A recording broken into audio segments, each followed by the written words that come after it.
What if I told you that breakfast could literally be growing right outside your back door? Fresh citrus for your morning juice, crisp apples for your afternoon snack, and plump berries that cost grocery stores $12 a basket. Stay with me, because we're about to turn even the smallest yard into a food-producing paradise that laughs in the face of those rising supermarket prices. Hey there, grounded growers. Welcome back to Earthly Gardening, where we prove you don't need a trust fund to live like one.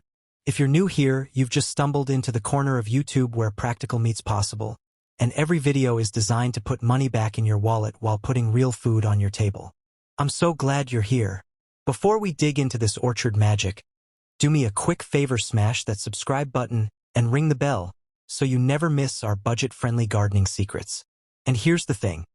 If this video helps you see your yard differently by the end, leave a comment telling me which fruit tree you're most excited to plant. Now let's grow. So, micro-orchard.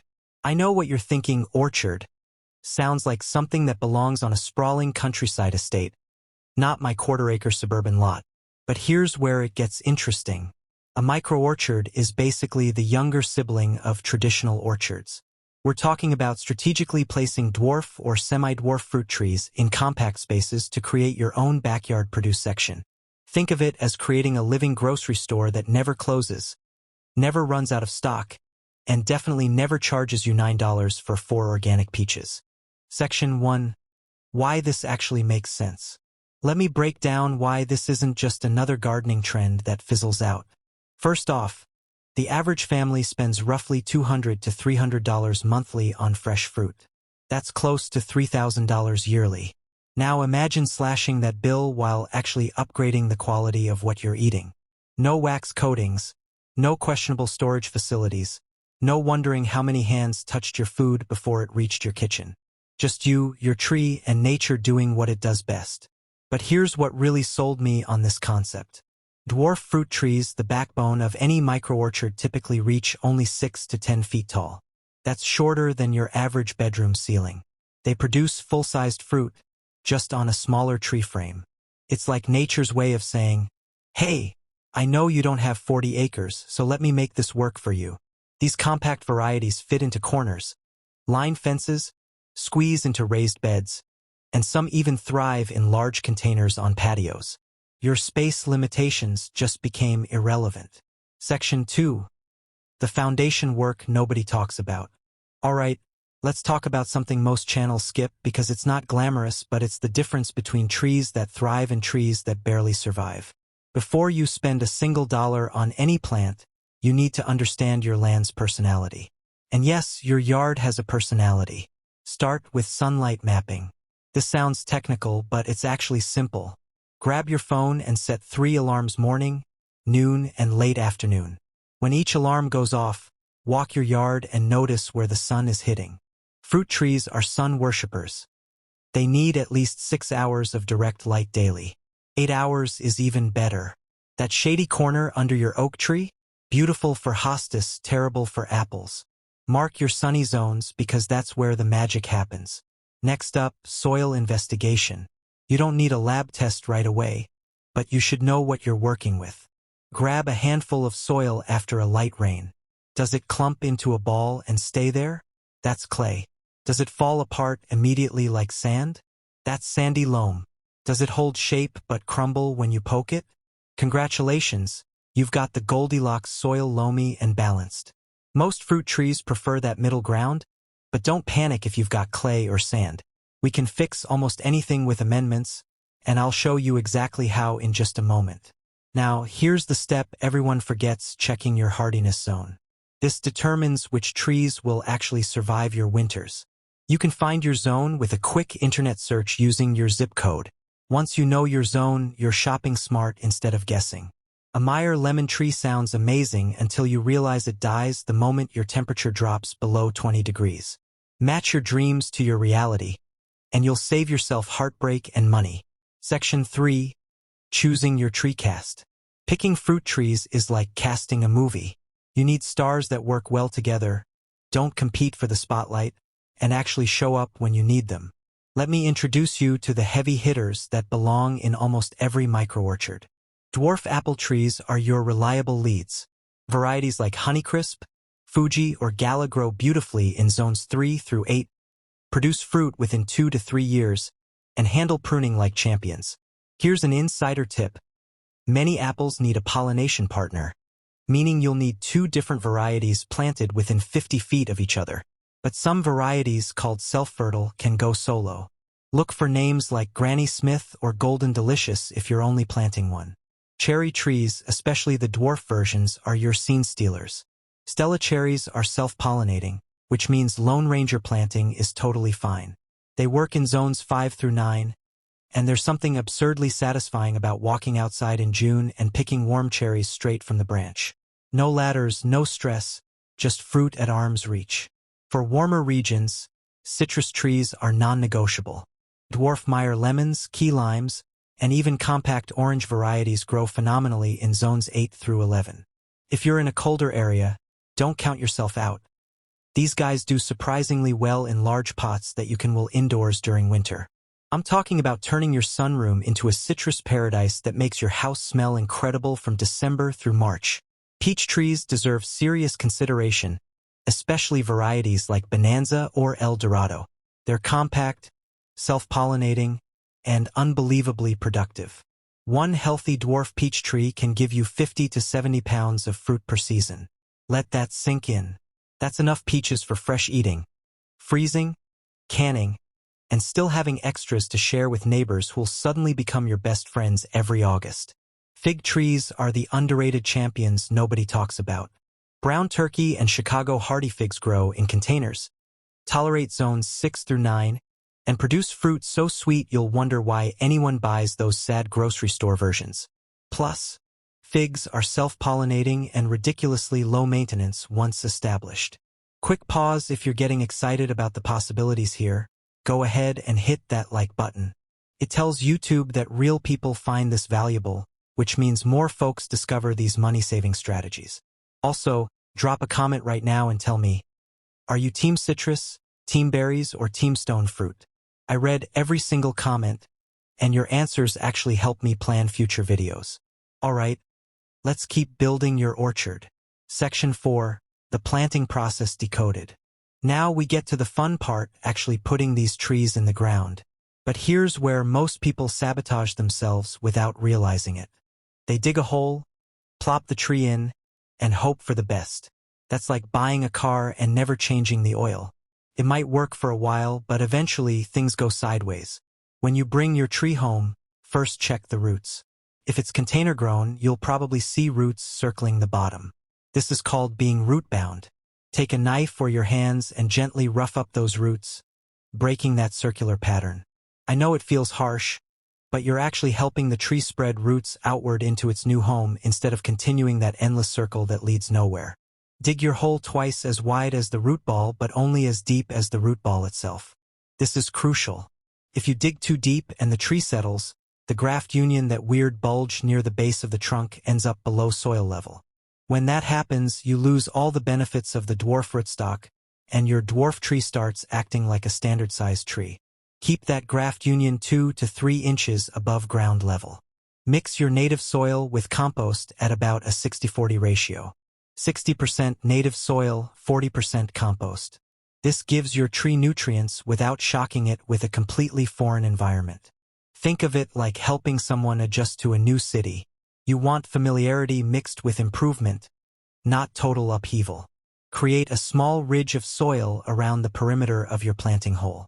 This creates a basin that captures water and directs it toward the roots instead of letting it run off. Water deeply right after planting. We're talking about 5 gallons slowly applied. This eliminates air pockets and helps settle the soil around roots. Here's the rookie mistake I see constantly. People plant trees and immediately fertilize them.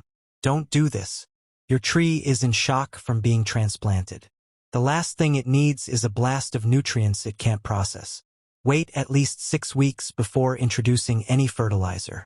Let it settle in first. Section 5, the spacing strategy. Space is where people either create an orchard that flourishes or one that fights itself into mediocrity. Dwarf trees need 8 to 10 feet between each trunk. Semi-dwarfs need 12 to 15 feet. This sounds like a lot when you're staring at a tiny sapling, but trust me, Future you will thank present you for not cramping things. But here's a clever workaround if space is really tight. Use vertical growing techniques. Espalier is a method where you train fruit trees to grow flat against a wall or fence. It's like creating a living fruit-producing tapestry. This technique originated in Europe where garden space was precious, and it's absolutely perfect for micro-orchards. You can fit an espaliered apple tree in a space just 2 feet wide.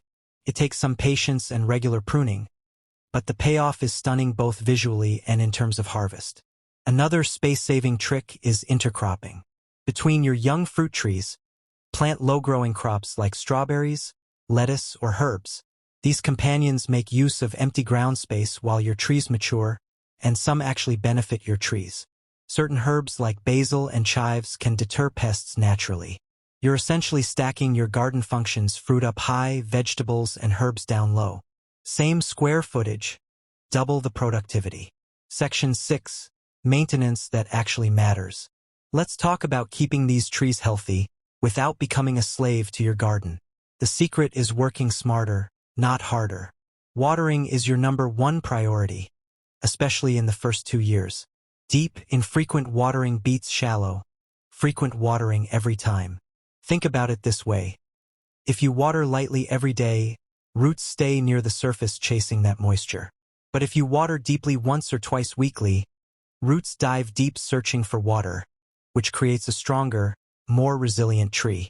In summer, established trees need about 15 to 20 gallons weekly. Newly planted trees need that twice weekly until they're established. Mulching is your secret weapon that most people underutilize. Spread 3 to 4 inches of wood chips, shredded bark, or straw around your trees, keeping it a few inches away from the trunk itself. This layer does 4 things simultaneously: suppresses weeds, retains moisture, regulates soil temperature, and breaks down over time to feed your soil. That's 4 jobs handled by one simple step. Update your mulch layer annually, and you'll notice a dramatic difference in tree vigor. Pruning intimidates people, but it shouldn't. The goal is simple. Remove dead wood, eliminate branches that cross or rub, and maintain an open center that allows light and air to reach all parts of the tree. Do your major pruning in late winter while the tree is dormant. Make clean cuts just above a bud that faces outward. This encourages the tree to grow in a spreading pattern rather than straight up. 15 minutes per tree, once a year, keeps things manageable. Pest management doesn't have to mean chemicals. Start with observation. Walk your orchard weekly during the growing season. Look for chewed leaves, holes in fruit, or unusual spotting. Catching problems early means simpler solutions. Neem oil spray handles most common pests and is organic. Companion planting with strong-smelling herbs like lavender and rosemary confuses pests and reduces issues naturally. And here's something powerful. Encouraging beneficial insects like ladybugs and lacewings by planting flowers nearby creates a natural pest control system that works while you sleep. Section 7. The timeline and payoff. Let's set realistic expectations because I'm not going to sugarcoat this. Your micro-orchard is an investment in future abundance, not instant gratification. Most dwarf fruit trees begin producing within 2 to 4 years of planting. Year 1 is about establishment, roots spreading, structure developing. You might see a few flowers, but I actually recommend removing them. I know that sounds counterintuitive, but letting a young tree focus on root development instead of fruit production creates a much stronger foundation. Year 2, you'll see more blooms, and you can let the tree keep a small amount of fruit, maybe 5 to 10 pieces. This gives you a preview without overwhelming the tree. By year 3, you're looking at a legitimate harvest. A mature dwarf apple tree produces 40 to 80 pounds of fruit annually. Dwarf cherry trees give you 30 to 50 pounds. Peach trees can hit 70 pounds once fully mature. Run those numbers through your grocery budget. Organic apples average $4 per pound at stores. If your tree produces 60 pounds, that's $240 worth of apples from one tree. And that tree will continue producing for 15 to 20 years with proper care. The math makes itself. Section 8. Problem solving the common disasters. Let's troubleshoot the issues that'll inevitably pop up, because pretending everything will be perfect is setting you up for frustration. Fruit drop is when your tree sets fruit, then suddenly drops it all while it's still tiny. This usually happens due to inconsistent watering or late frost. The solution is mulch for moisture regulation and covering trees with frost cloth if late cold snaps are predicted. Some varieties naturally thin themselves by dropping excess fruit. This is actually healthy and ensures the remaining fruit grows larger. Leaf curl, especially in peaches, shows up as puckered, reddish leaves. It's a fungal issue that's preventable with a dormant spray of copper fungicide in late winter. Once you see symptoms, the damage is done for that season, but the tree will recover. Prevention is everything here. No fruit production after several years usually means one of three things: not enough chill hours, lack of pollination, or over-fertilizing. Fruit trees need a certain amount of cold winter hours to set fruit properly. Check your variety's requirements. If pollination is the issue, attracting more bees with flowering plants nearby solves it. And counterintuitively, too much nitrogen fertilizer creates lush green growth but no fruit. Trees need phosphorus and potassium for fruiting. Look for fertilizers labeled for fruit and flowering plants. Before we wrap up, I need to ask you something. If this video opened your eyes to what's possible in your own yard, take 2 seconds and subscribe to Earthly Gardening. We release new budget-friendly growing strategies every single week, and I promise you'll find something valuable in each one. Hit that notification bell too so you're first to know when new videos drop. And here's your homework. Tell me in the comments which fruit you're most excited to grow. Are you dreaming of morning fresh oranges? Backyard apple pies? Cherries that actually taste like summer? Your comments genuinely shape future content, so don't hold back.